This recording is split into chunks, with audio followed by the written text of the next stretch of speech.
I have a father that will never ever fail me. I have a father that will never. Shalom, bien-aimés frères et sœurs, que notre Dieu nous bénisse. J'ai une pensée à partager avec vous et je pense que cette pensée-là pourra faire du bien à quelqu'un. Suivons attentivement ce que maintenant je m'apprête à vous dire. Mais avant, écoutez ceci. Quand tu penses que le bonheur, que le monde dans lequel tu vis te procure est le véritable bonheur, tu penses avoir la liberté qu'il te fallait.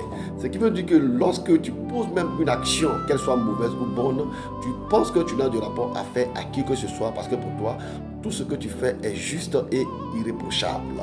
Mais la Bible dit que si donc le Fils vous affranchit, vous serez réellement libre. Nous pouvons donc conclure qu'il y a de véritables paix et de liberté qu'en Jésus-Christ seul. Mesdames, mesdemoiselles et messieurs, j'aimerais que nous suivions ensemble ce témoignage qui va certainement nous faire du bien.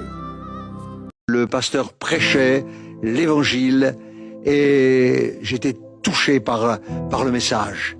Il parlait d'un Christ qui est mort sur une croix et de deux brigands mourant à côté de lui. Et il disait, le Seigneur Jésus aime les brigands. Il aime les pécheurs. Il les aime. J'ai été touché par son message. Et à la fin de la réunion, il se met à la porte pour saluer les gens. Il me dit, vous êtes nouveau. Il m'a demandé l'adresse. Il est venu chez moi. Et puis donc, on s'est mis à table comme ça. Et puis on a commencé à parler.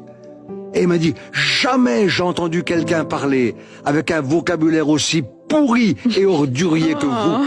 Il m'a dit, tout ce qui sort de votre bouche, c'est pourri, pourri, archi pourri. Il n'y a pas un mot qui est bien, qui sort de votre bouche.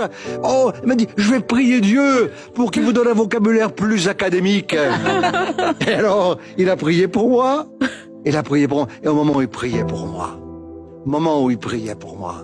à ce moment-là, je vous assure, quelque chose s'est passé. Et là, j'ai commencé à dire, Jésus, moi je crois pas en toi. Le tzigane, il m'a dit que tu existais. Le tzigane, il m'a dit que tu es vivant.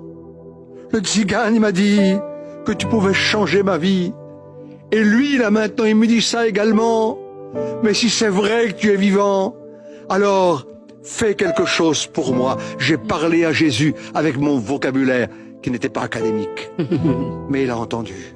Yes. Il a entendu. Et à ce moment-là, j'ai senti une présence, quelque chose de merveilleux, quelque chose de glorieux.